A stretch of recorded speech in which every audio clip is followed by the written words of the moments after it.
چونکہ آپ بھی پاپولر جو اس وقت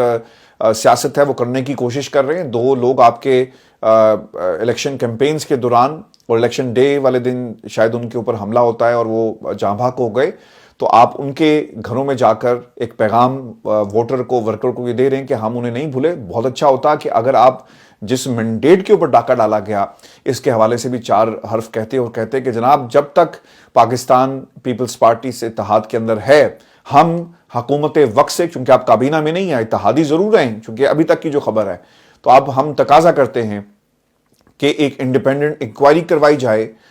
ان سیٹس کے اوپر جہاں پر دھاندلی ہوئی ہے, اور لوگ جو اس وقت سراپا احتجاج ہیں ان کے بھی کنسرنز کو سنا جائے. کیونکہ اگر آپ یہ کہیں نا کہ جناب ہم بھی وکٹم ہیں لاہور کی سیٹ کے جہاں پہ عطا تارڑ کو جتوا دیا گیا, تو پھر آپ یہ تقاضا کیوں نہیں کرتے, اور کس کے کہنے پر آپ نے خاموشی اختیار کی ہے؟ یہ پاکستان کا سیاسی منظرنامہ آپ سے, آپ کی اس خاموشی کا بلاول زرداری صاحب ضرور حساب جو ہے وہ لے گا. ویورز, اب آپ کو یہ بھی خبر دے دیں کہ خان صاحب نے باقاعدہ طور پر توشہ خانہ اور سائفر کیس میں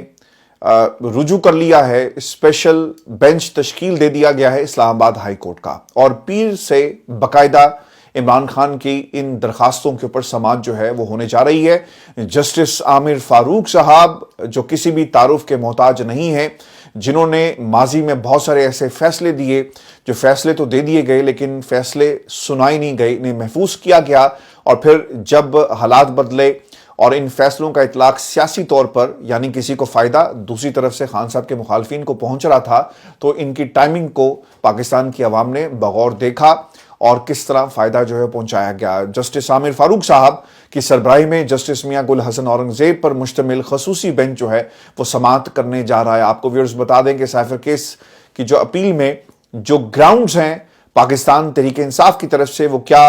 اختیار کی گئی ہیں. پٹیشنر بطور وزیراعظم سائفر کو اپنے پاس رکھنے کا دفتر خارجہ کو واپس بھجوانے کا ذمہ دار نہیں ہے. یہ کلیریکل جاب تھی اور پرنسپل سیکرٹری صاحب جو ہیں یہ ان کی ذمہ داری تھی. کسی بھی سائفر کی حفاظت اور اسے دفتر خارجہ واپس کرنے کی ذمہ داری وزیراعظم کے پرنسپل سیکرٹری کی ہوتی ہے. اگر کوئی جرم بنتا ہے تو اس کا ذمہ دار پرنسپل سیکرٹری کو ٹھہرایا جائے. اگر آپ اس فیصلے کو پڑھیں نا تو پرنسپل سیکرٹری اعظم خان کے بیان کو باقاعدہ طور پر بنیاد بنا کر فیصلہ سنایا گیا, لیکن دوسری طرف خان صاحب نے پرنسپل سیکرٹری کو تھپکی دی, اور اس کا بیان اگر عمران خان کے حق میں تھا تو پھر یہ فیصلہ عمران خان کے خلاف کیسے آ گیا؟ یہ وہ سوال ہے جو پاکستان کی عوام کے ذہنوں میں اس وقت موجود ہے کہ تھپکی کے بعد اسی گواہی کو استعمال کیا گیا اور پھر پرنسپل سیکرٹری کو ہی اس درخواست کے اندر ذمہ دار ٹھہرایا گیا ہے. شاید وکلا کو بعد میں احساس ہو گیا کہ خان صاحب نے تھپکی تو دے دی ہے, لیکن اسی بیان کی بنیاد پر عمران خان کو سزا جو سنا دی جائے گی, اور درخواست کے اندر جو عمران خان کے وکلا کی طرف سے دائر کی گئی یہ اس کا سب سے بڑا منہ بولتا ثبوت ہے کہ پرنسپل سیکرٹری کو اس پورے کھیل کا ذمہ دار ٹھہرا دیا گیا ہے. سائفر کیس ٹرائل کے دوران مسلسل بے ضابطگیاں سامنے آئی اور یہ دونوں طرف سے وکلا جو ہیں وہ بار بار کہتے رہے, اور جو نون لیگ کے وکلا ہیں انہوں نے بھی اس کا باقاعدہ طور پر اظہار کیا ٹیلی ویژن پروگرامز کے اندر, اور پرائیویٹلی بھی آف دا ریکارڈ بھی وہ گفتگو کرتے نظر آئے کہ جو ڈیو پروسیس تھا اسے فالو نہیں کیا جا رہا, اور کل کو باقاعدہ طور پر اس کا ایک اثر جو ہے وہ پڑے گا ان فیصلوں کے اوپر. ٹرائل کورٹ نے کیس کا مکمل ریکارڈ فراہم کیے بغیر فرد جرم عائد کی. انتہائی اہم نقطہ ہے کہ جب تک ریکارڈ کسی ملزم کو مہیا نہیں کیا جاتا جس بنیاد کے اوپر اس کے اوپر فرد جرم عائد ہونے جا رہی ہے کہ جناب آپ کے خلاف یہ الزامات ہیں, ریکارڈ کے اوپر یہ چیزیں موجود ہیں, کیا آپ اس کی صحت سے انکار کرتے ہیں؟ اور جب فرد جرم عائد کی جا رہی ہوتی ہے تو اس وقت یہ سوال بھی اٹھایا گیا کہ جناب آپ نے ہمارا بیان تو لیا ہی نہیں, اور پھر آپ نے کیا کیا, آپ نے ہمارے خلاف فیصلہ سنا دیا. ٹرائل کورٹ کے سامنے یہ نقطہ اٹھایا گیا مگر اسے نظر انداز جو ہے وہ کر دیا گیا. اسلام آباد ہائی کورٹ نے 2 مرتبہ سائفر کارروائی کو کالعدم قرار دیا. ویورز, جس ملک کے اندر بھٹو کی پھانسی کو پاکستان کے عدالتی نظام نے اس کے اوپر مہر لگائی, وہاں پر عمران خان کے فیصلوں کے اوپر جو پریکٹس اس وقت ہم نے دیکھی ہے ڈیو پروسیس کو فالو نہ کرنے کی, یہ کوئی بڑی بات نہیں ہے, اور عدالتیں اعلی کار بن کر ہمیشہ تاریخ پاکستان کی گواہ ہے کہ کس طرح فیصلے کرتی رہی ہے. ویورز, ٹرائل کورٹ نے جلد بازی میں ٹرائل مکمل کیا ہے. اگر آپ غور کریں نا, یہ جتنے بھی گراؤنڈز اس وقت پاکستان تحریک انصاف کے وکلا کی طرف سے رکھی جا رہی ہیں یہ ساری پروسیجرل ہیں. ماضی میں ایک فیصلہ آ چکا ہے نا جب آپ نے 2 دفعہ کالعدم قرار دیا سائفر کے معاملے کو تو پھر کہا گیا کہ ٹھیک ہے جناب دوبارہ سے شروع کیا جائے. جہاں سے معاملہ خراب ہوا اور جہاں پر ڈسکرپنسیز irregularities پائی جاتی ہیں اس کے اوپر ہم دوبارہ سے کارروائی جو ہے وہ کر دیتے ہیں. اب دیکھنا یہ ہوگا کہ اس بنیاد پر عدالت جو ہے وہ کیا فیصلہ سناتی ہے. عمران خان کو اپنی مرضی کا وکیل کرنے کی بھی اجازت جو ہے وہ نہیں دی گئی. میں اشتر صاحب سے بات کر رہا تھا تو انہوں نے کہا کہ یہ ان کا حق تھا اور یہ حق جو ہے انہیں ملنا چاہیے تھا. اور پھر ایک انتہائی اہم نقطہ میں آپ کی آپ کو یہ کیس سمجھانے کے لیے میں نقطہ آپ کے سامنے رکھ رہا ہوں اور یہ کون کہہ رہا ہے؟ اشتر اوصاف صاحب پاکستان کے اٹارنی جنرل بھی رہ چکے ہیں. پاکستان مسلم لیگ نون سے ان کا بہت گہرا تعلق ہے اور وہ ڈیسیژن میکرز میں سے ہیں پاکستان مسلم لیگ نون کے. وہ یہ بات کر رہے تھے, یہ کوئی اور نہیں کہہ رہا, وہ یہ کہہ رہے تھے کہ جناب جو سزا وربلی سنائی جاتی ہے نا اس کی کوئی قانونی حیثیت نہیں ہے اور ایپلیٹ ٹرائبونلز کے اندر بھی کی حد تک تو یہ ہو سکتا ہے, لیکن جہاں پر ٹرائل کورٹ ہو وہاں پر سزا کو لکھ کر سنایا جاتا ہے. یہ نہیں ہوتا کہ آپ نے سزا سنائی اور آپ بھاگ گئے. ہم نے سزاؤں کے اندر یہی دیکھا نا کہ جج کیسے بھاگے. پھر ٹرائل کورٹ کے اس عمل سے عمران خان کا فیئر ٹرائل کا حق جو ہے متاثر ہوا, یعنی آرٹیکل 10 اور بنیادی حقوق کی خلاف ورزی جو ہے وہ کی گئی ہے. کیس کی پیروی کے لیے ناتجربہ کار سرکاری وکلا صفائی کا تقرر کیا گیا جنہوں نے بغیر تیاری اور پٹیشنر کی ہدایت کے بغیر گواہوں پر جرح مکمل کی. آپ کو یاد ہوگا علیمہ خان نے باقاعدہ طور پر رابطہ کیا تو انہیں بتایا گیا کہ جناب ہم تو ایسے ہی آئے ہیں اور آپ کا اس کیس سے کوئی تعلق نہیں ہے, ہم دیکھ لیں گے. اور پھر جو رابطہ تھا وہ منقطع کر دیا جاتا ہے اور اسے رپورٹ بھی کیا گیا میڈیا میں. جو گفتگو ہوئی علیمہ خان کی اور انہوں نے کہا کہ ہمیں ہمارا جو وکیل ایک تحفے میں دیا گیا ہے وہ ہماری بات جو ہے وہ نہیں سن رہا. عدالتی فیصلہ انصاف کا قتل ہے اور عمران خان کو سنائی گئی سزا غیر ضروری ہے. اس کیس میں میڈیا کو بھی رسائی نہیں دی گئی, بعد میں کچھ عرصے کے لیے رسائی کی گئی اور اپنی مرضی کے لوگ بلائے گئے. استدعا کی گئی ہے. ویورز بہت ہی اہم نقطہ ہے جس بنیاد کے اوپر یہ عدالت سے استدعا کی جا رہی ہے کہ ٹرائل کورٹ کی جانب سے سنائی گئی سزا کو کالعدم قرار دے کر بری کیا جائے. اپیل پر فیصلے تک سزا کو معطل کر کے ضمانت پر رہائی کے احکامات جو ہیں وہ جاری کیے جائیں, چونکہ اب معاملہ اس کے اندر یہ ہے کہ نوٹسز ہوں گے. نوٹسز کے بعد جو ہے وہ سوالات جو اٹھائے گئے ہیں اس سے پہلے پاکستان تحریک انصاف سلمان صفدر صاحب جو ہیں وہ عدالت سے استدعا کر رہے ہیں اور اب دیکھنا یہ ہوگا کہ جب تک میرٹ کے اوپر یہ فیصلہ نہیں ہوتا اس اپیل کا, یہ جو انٹرم ریلیف کی بات کی گئی ہے کہ جب تک فائنلٹی کی طرف یعنی میرٹ پر فیصلہ آپ نہیں کر لیتے, کم از کم یہ جو ڈیو پروسیس تھا جسے فالو نہیں کیا گیا اس بنیاد کے اوپر اگر آپ کسی کو جیل میں رکھتے ہیں تو یہ انصاف اور قانون کے عین منافی ہوگا. ویورز اسی طرح توشہ خانہ کیس کے اندر جو گراؤنڈز جو ہیں وہ رکھی گئی ہیں وہ بھی میں آپ کو بتا دیتا ہوں کہ توشہ خانہ نیب ریفرنس کے ذریعے عمران خان کو رجیم چینج کے بعد سیاسی مخالفین میں نشانہ بنایا گیا اور اس لیے ان کے خلاف یہ فیصلہ جو ہے وہ کیا گیا ہے. اس میں یہ بھی کہا گیا کہ عمران خان کے وکلا کو اس کیس میں بھی جرح کا حق نہیں دیا گیا جو کہ بنیادی حقوق کی باقاعدہ خلاف ورزی ہے. دنیا کی کوئی بھی عدالت اس طرح جرح کا حق نہیں چھین سکتی, چاہے جرم کتنا ہی بڑا کیوں نہ ہو. یہ گوانتانامو بے نہیں ہے, وہاں پر بھی کسی قسم کے حقوق ہوں گے لوگوں کے, قیدیوں کے, لیکن یہاں پر ان حقوق سے عمران خان کو باقاعدہ طور پر جو ہے محروم رکھا گیا.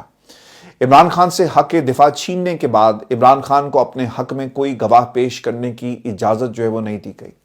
اس کیس میں عمران خان کے وکلا کے لیے اپنے گواہ پیش کرنے کا کہا گیا لیکن انہیں نہیں بلایا گیا. عمران خان کے ملٹری سیکریٹری کے قانون کے مطابق تمام تحائف توشہ خانہ میں جمع کرائے اور جو عمران خان نے تحائف لیے وہ بھی قانون کے مطابق رقم جو ہے وہ جمع کروائی گئی. اس پر بھی باقاعدہ طور پر یہ نقطہ جو ہے اٹھایا گیا. اس کیس میں بھی جلد بازی اور غیر شفاف طریقے سے عمران خان کو سزا جو ہے وہ سنائی گئی ہے. عمران خان نے درخواست میں سوال کھڑے کیے کہ وزارت خارجہ میں کام کرنے والے افسران جنہوں نے قیمت لگائی اگر ان پر کوئی پریشر تھا تو پہلے کیوں نہیں بولے, رجیم چینج کے بعد بھی کیوں یہ کیس بنایا گیا. نیب نے جس سیلز مین سے قیمت لگوائی اس کو تو تحائف کی قیمت لگوانے کا تجربہ ہی نہیں اور وہ کیسے فون پر تصاویر دیکھ کر دبئی میں بیٹھ کر قیمت لگا سکتا ہے. ویورز یاد رکھنا ہے کہ توشہ خانہ کے اندر سائفر کیس کے اندر یہ تمام نکات بہت ہی اہم ہیں. اب 2 رکنی بینچ اس پر کیا فیصلہ کرتا ہے. میں آپ کو یہ بھی بتا دوں کہ توشہ خانہ فوجداری کیس جس میں جج ہمایوں دلاور نے عمران خان کو سزا دی تھی, اس میں اسلام آباد ہائی کورٹ نے چند دن میں فیصلہ دیا اور کیس کو اڑا دیا. یہ بھی اس طرح کا ہی کیس ہے جو آنے والے چند سماعتوں میں ختم ہو جائے گا. لیکن ویورز دیکھنا یہ ہے کہ کیا پاکستان کے اندر عمران خان کی اس استدعا کو قبول کرتے ہوئے کیا انہیں ریلیف ملے گا. چونکہ دوسری طرف پارلیمنٹ کے اندر عمران خان کی جماعت جسے عوام نے مینڈیٹ دیا, اس مینڈیٹ کو ایک اقلیتی مینڈیٹ میں جو ہے تبدیل کیا جا رہا ہے, اور وہ جماعت جسے پاکستان کی عوام نے یکسر رد کر دیا, اب اس کے مینڈیٹ کو جو ہے وہ بڑھایا جا رہا ہے. میں آپ کو یہ بھی خبر دے دوں کیونکہ فیصل جوید صاحب نے جو ہے ان کی انٹریکشن ہوئی, اور وہ کیا کہتے ہیں, انہوں نے نا ایک اعلان کیا ہے, اور ان کے اس اعلان کے مطابق عمران خان اور ان کی اہلیہ جلد رہا ہوں گے. اور اعلان یہ ہے جی کہ عمران خان میاں والی سے الیکشن لڑ کر وزیر اعظم کا حلف اٹھائیں گے. چونکہ معاملہ اس کے اندر نا سادہ نہیں ہے, اور پاکستان تحریک انصاف کی اس جماعت کے ساتھ اب تک کا جو ریاست کا برتاؤ ہے وہ ایک ستیلی ماں کے جیسا ہے. ویورز ہو ہی رہا ہے, چونکہ انہوں نے تو اعلان کر دیا, لیکن گراؤنڈ کے اوپر چیزیں کیا موجود ہیں. پہلی چیز یہ ہے کہ جو مینڈیٹ چوری کیا گیا ان کا الیکشن ٹرائبونل سے جلد فیصلہ آ جائے, پھر ہی ممکن ہوگا نا.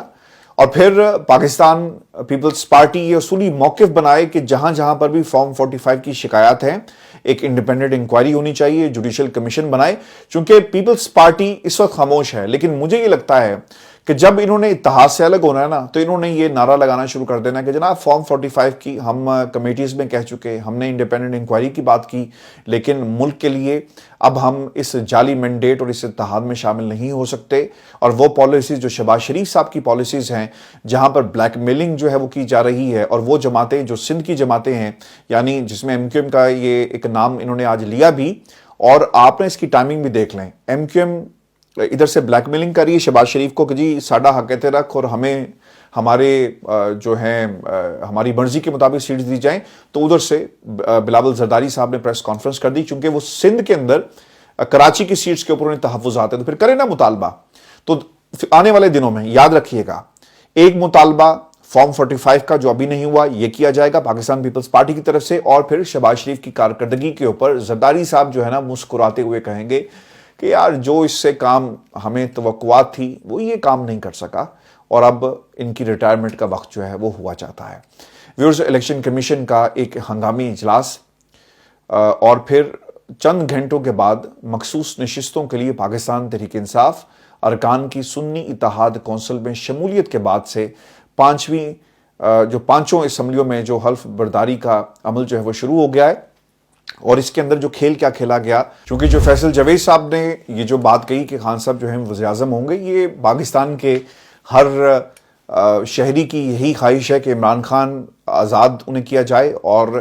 وہ ملک کے وزیر اعظم ہوں, کیونکہ ان کے پاس پاپولر ووٹ بینک اس وقت موجود ہے جس کا فائدہ پاکستان کو ہو سکتا ہے. اور ایسی پالیسیز آئیں گی جس میں آپ کی انفرادیت نہیں ہوگی بلکہ اس میں اجتماعیت کا عنصر یعنی پاکستان کی عوام کا ایک بہت بڑا ایلیمنٹ موجود ہوگا. پاپولر حکومت, پاپولر فیصلے, ان پاپولر حکومت, اور پھر ان پاپولر فیصلے جو مرہون منت ہوتے ہیں کچھ طاقتوں کے. الیکشن کمیشن کیا کر رہا ہے جی, الیکشن کمیشن نے مخصوص نشستوں کے اوپر فیصلے کر دیے, اور انہوں نے پاکستان تحریک انصاف کی جو مخصوص نشستیں دینی ہے نہیں دینی اس پر فیصلہ کرنا ہے. کچھ کے اوپر تو ڈاکہ ڈالا جا چکا ہے. الیکشن کمیشن یہ جو باریک قسم کی وعدہ ڈال رہا ہے یہ کیا ہے, پہلا بلہ واپس ہوا جی, پھر اپنی مرضی کے انتخابی نشانات دیے گئے, پاکستان تحریک انصاف کو لیول پلینگ فیلڈ نہیں دی گئی, اسلام آباد کے آرؤز الیکشن کمیشن تبدیل نہ کرا سکا, جس کا نتیجہ ہم نے دیکھا کہ کس طرح پاکستان تحریک انصاف کے مطابق 70 ہزار کی لیڈ سے جیتنے والوں کو ہرایا گیا, اور اب مخصوص نشستوں پر سیاست جو ہے وہ جاری ہے. اور اب کیا ہوگا, الیکشن کمیشن کے ذرائع یہ بتاتے ہیں کہ کمیشن نے قانونی ونگ سے درخواست کی ہے کہ وہ پروسیسنگ شروع کرے, اور اس مقصد کے لیے کمیشن کو تاحال یہ فیصلہ کرنا ہے کہ آیا وہ اسمبلیوں میں مخصوص نشستوں کے حوالے سے سنی اتحاد کونسل کو اسمبلی کی نشستیں دیں گے یا نہیں دیں گے, کیونکہ فیصلوں پہ مہر لگ گئی نا. الیکشن ٹرائبونلز نے کیا کیا ابھی تک, کچھ نہیں کیا, اور تحریک انصاف کی سیٹیں جیت کر نون لیگ کے کھاتے میں ڈالی جا رہی ہیں, اور انہیں ایک بڑی جماعت بنا دیا گیا ہے. الیکشن کمیشن میں 26 فروری کو ایک اہم اجلاس بلایا گیا ہے جس میں قانونی ونگ کے نتائج کی روشنی میں معاملات کا فیصلہ کیا جائے گا, اور الیکشن کمیشن شروع سے ہی تاخیر کرتا آیا ہے, اور اس بار بھی تاخیری حربے آزمائے جائیں گے. اور اب یہ کرنے کیا جا رہے ہیں کہ گزشتہ الیکشن میں جب